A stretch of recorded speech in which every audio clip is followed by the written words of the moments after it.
Decoded.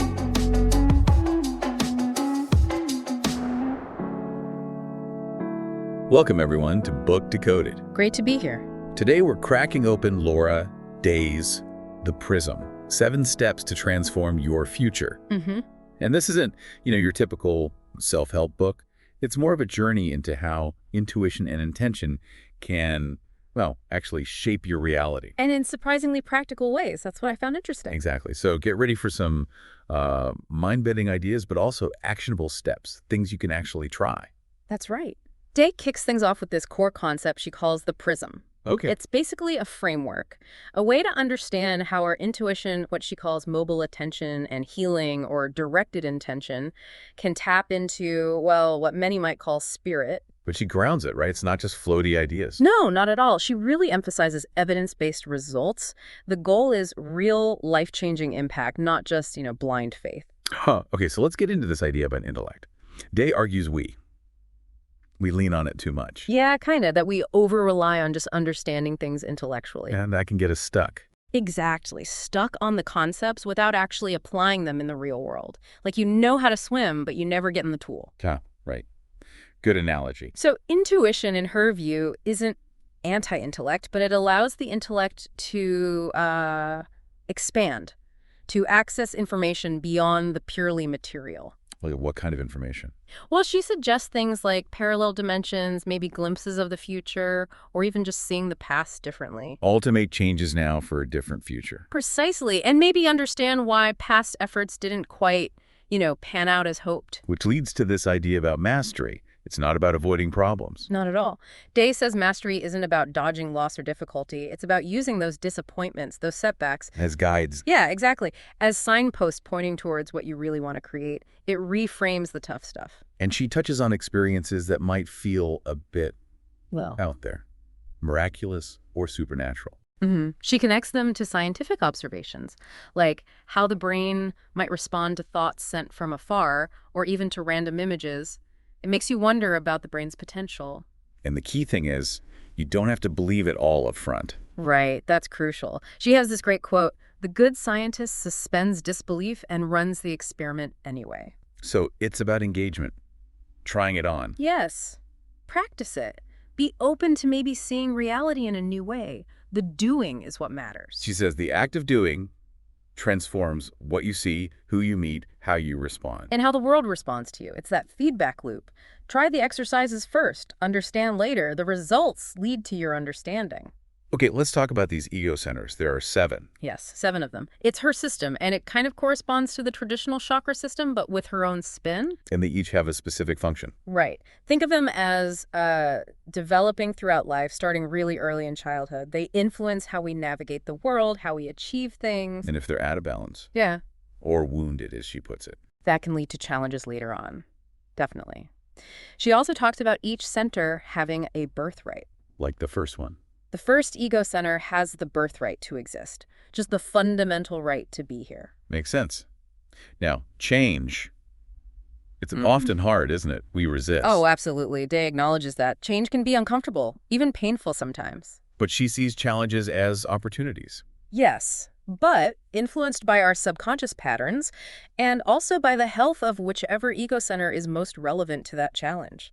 So past experiences can create these, outdated beliefs. Outdated truths, yeah. And they can really limit us, stop us from seeing new paths or breaking old cycles. But applying these intuitive tools can actually lead to verifiable results. That's the claim. Verifiable results and potentially a whole new paradigm for how you see things working. It helps to know a bit about her own story, doesn't it? It really does. Her background wasn't easy, grew up in a pretty chaotic family, had some unusual perceptions early on. And that pushed her to find a system.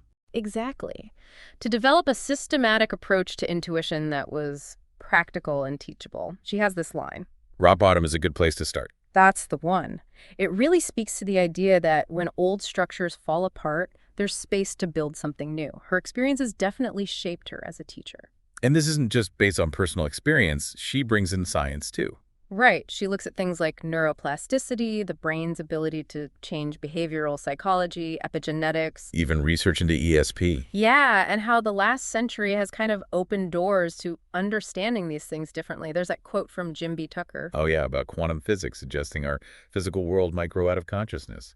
Mind-bending stuff. It is. And she brings in non-locality, this idea that we can influence and be influenced at a distance. Think telepathy, remote viewing, distant healing, Yeah. concepts like that. And the observer effect in quantum mechanics, how does that fit? Well, the idea there is that simply observing something tiny, like an electron, can change its behavior. So the analogy is our attention, our observation, can influence our reality. That's how she frames it, yeah. She also mentions things like the Global Consciousness Project, which looked at whether big global events affect random number generators. It all points towards interconnectedness. Suggesting maybe our sense of being totally separate is... An illusion, perhaps? That we're part of a larger unified field? Okay, shifting gears slightly. The present moment, Yeah. we all know how our minds wander, right? Past regrets, future worries. Constantly, often looping negative thoughts. And Day says the real power is right here, right now. Absolutely. Bringing your attention fully into the present. Mindfulness, essentially. But it's not about ignoring the past or future. No, it's about using those other time zones skillfully from the present, so you can reconfigure your understanding of the past and intentionally create the future you want. Let's make this concrete. That first ego center example, the foundation one. Right. Foundation, self-support, finding sanctuary within yourself. Its birthright, as we said, is the right to exist. And the defense mechanism. Typically dissociation or distraction, kind of checking out when things feel unstable. The challenge is self-support, and the wound is isolation. So how do you heal or strengthen it? Day's method is about absolute attention to healthy structures and disciplines, really building that solid ground within. She gives a question for that, doesn't she? Yeah, a good one. Am I upholding my responsibilities to myself and others? Simple, but powerful. And an assertion. I am a safe foundation. Saying it, feeling it.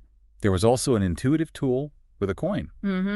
A simple exercise just to notice where your attention wanders off to, and then consciously bringing it back to the present. It's about grounding. Okay, and finally, she lays out 7 actual steps. Yes, the 7 steps to transform your future. It includes things like choosing a goal, identifying your resistance. Making small changes. Right, and this really interesting concept of negotiating life contracts. Life contracts, what are those? Basically, the often unspoken agreements or beliefs we hold about ourselves and the world. Some of them might be outdated or limiting. So you need to renegotiate them. Exactly. If they're no longer serving you, it's time to consciously change the terms. That's a big part of her process for transformation. So, wrapping this up, what's the big takeaway from the Prism? I think it's this compelling idea that our inner landscape, our intuition, our intention, the state of these ego centers genuinely shapes our outer reality. And that we could be active architects of our future, not just passive observers. Precisely. By understanding these dynamics and using the tools she offers, we can become much more intentional. It sounds like a book packed with practical stuff, not just theory. It really is. Lots of tools, exercises, thought-provoking ideas. If you're looking to move beyond just thinking about change and actually start creating it, Then the Prism might be worth a look. definitely worth exploring. So for everyone listening, what part of this resonated most with you? Did that idea of life contracts spark anything? Anything feel ready for renegotiation? Yeah, it's interesting to think about, isn't it? Definitely gives you something to chew on. And here's a final thought to consider. If your attention really does help shape your reality, where is your focus directed right now? Is it aligned with the future you actually want? Good question to ask yourself. Thanks for joining us on Book Decoded. Until our next exploration, keep decoding your world.